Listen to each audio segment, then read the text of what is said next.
Hi, everyone. Today we're going to talk about the NCL gem and we're going to review all of the different dining options right after this.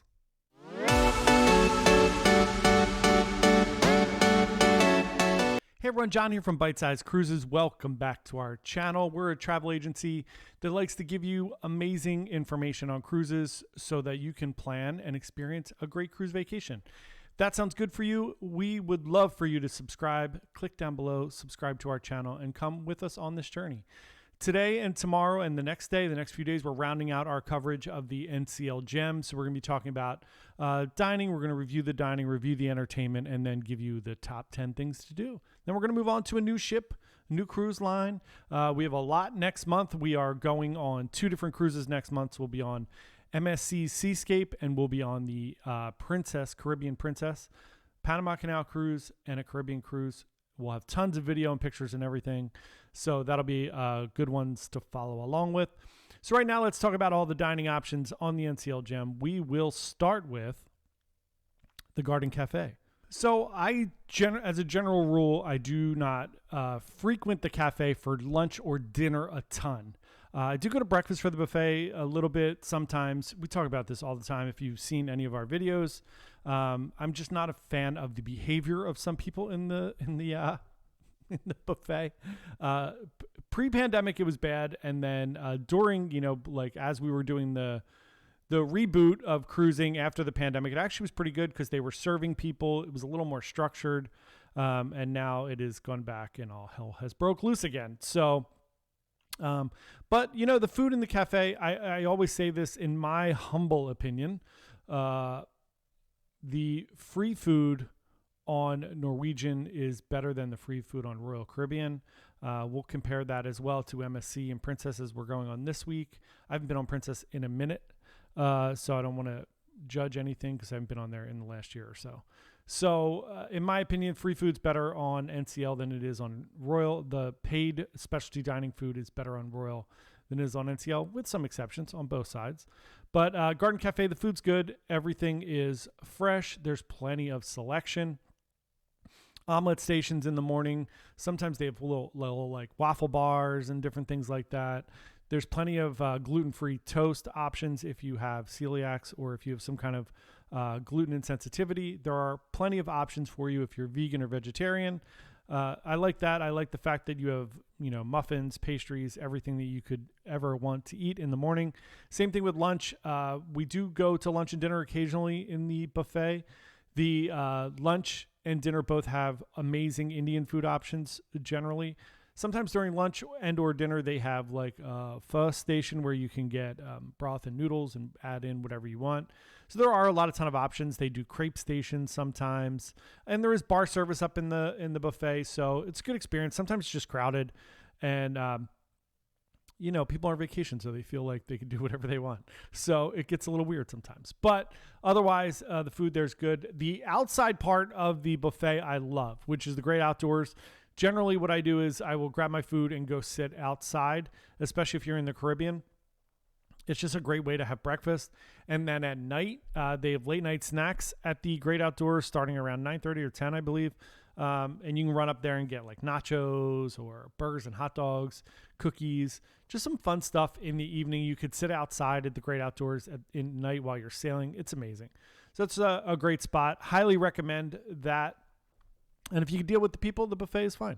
It's just up to you. I just get aggravated. And I'd rather just enjoy my vacation and go somewhere else. So the Magenta and the Grand Pacific are both main dining rooms. Again, I don't have any issue with the food on Norwegian. The food in both of the dining rooms is very good. Breakfast, just keep an eye. My advice to everybody for breakfast, lunch, and dinner is keep an eye on the hours. It does change based on if you're in port, if it's a sea day, those type of things. So keep an eye on those things. Otherwise, you just show up. That's the great thing about Norwegian. You show up, you go to breakfast, lunch, and dinner whenever you want.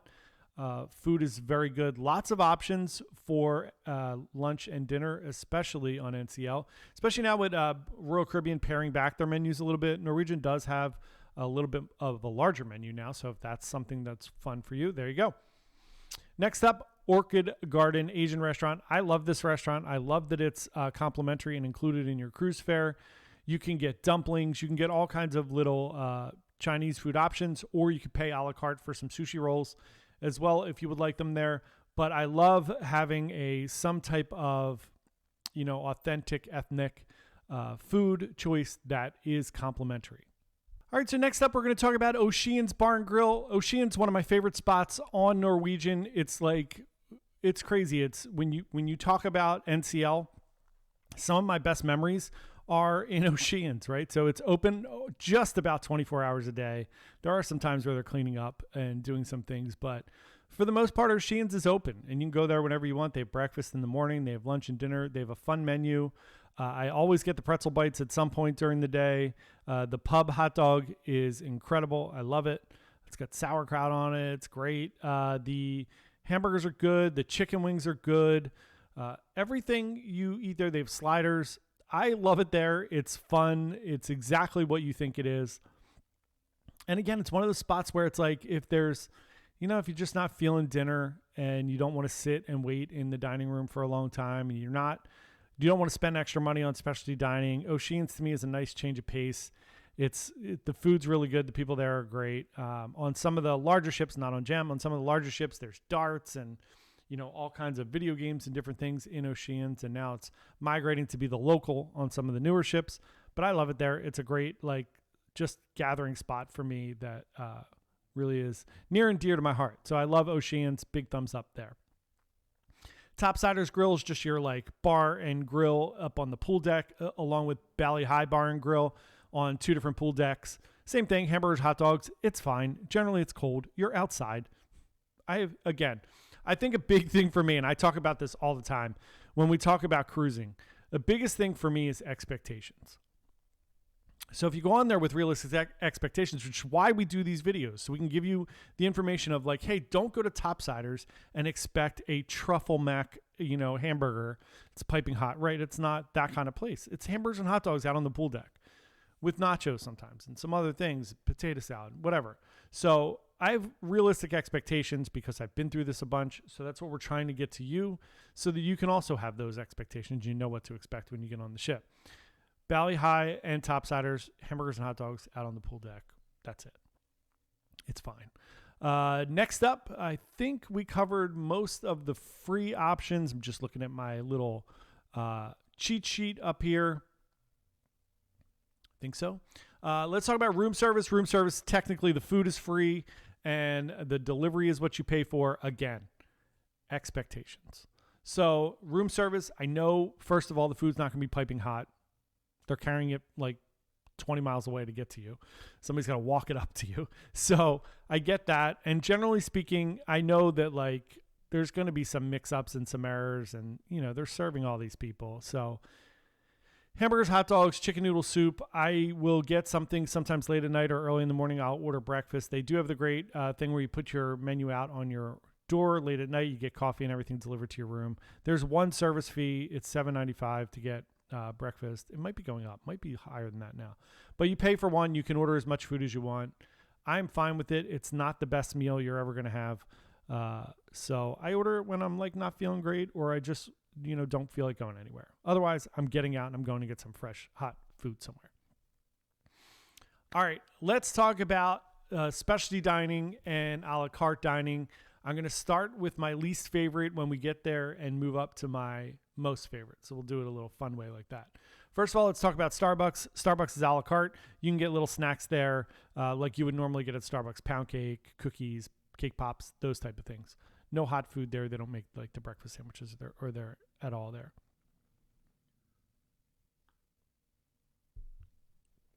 And then, all right, so let's talk about my least favorite specialty dining restaurant is La Cucina. It's fine. So I used to really not like La Cucina. Recently, they've made some changes. We were on Getaway last year, and on Getaway, La Cucina was actually pretty good. It wasn't bad. I still think it's borderline specialty dining. So to me, I would actually, funny, I'm going to say this, I would actually prefer for La Cucina to be free and the Orchid restaurant to be pay and have a little more upscale Chinese food, to be honest with you, because Italian you can pretty much get anywhere. So That's my feelings. Although, look, on Royal Caribbean, Giovanni's Table and Jamie's Italian are probably two of my favorite restaurants. But they're very upscale Italian, very different. It's not, just your standard pasta restaurants. So, La Cucina, it's good. You're not going to have a bad meal there. The food's not bad. It's fine. It's just not something I would go out of my way and pay extra for if it was an either or. If I was like, I'm going to do one specialty restaurant, certainly isn't going to be La Cucina. All right, next up, Sushi Bar. I like sushi. I have no issue with it. On Adventure of the Seas, when I was on there, I went to Izumi like 3 times, but there was only a couple of specialty restaurants. So if there's a ton of specialty restaurants, I'm probably only going to do sushi once. It's good. There's no issue. The food's great. They have a fun little nacho appetizer that has tuna in it. It's really cool. It's good. Very good. Next up, Moderno. Again, I used to not be a fan of Moderno, and recently on the past couple cruises I've been on, I've gone to Moderno. It was excellent. The salad bar is incredible. So many options. And then the meats are all great. I love Moderno now. It's very good. All right, next up, Cagney's. Cagney's is like right here with Chops Grill for me. They're very, very similar. Sometimes I lean like Cagney's. Sometimes I lean Chops for Royal Caribbean. But Cagney's is very good. It's a little more elegant maybe than Chops. Although I will say I think the food is better at Chops usually. Just my opinion. So Cagney's I love. Food's great. Service is always great. Depending on what ship you're at, the ambiance is really great. You're usually up high. It's really fun. I love it. So Moderno's there. Cagney's is there. Hey everyone, John from the future here. So I completely forgot teppanyaki. Teppanyaki is my second favorite. It is our go-to sail away option.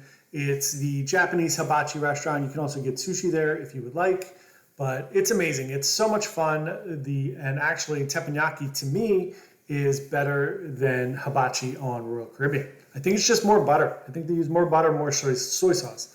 So that's my second favorite. And then we'll move on to my all-time favorite.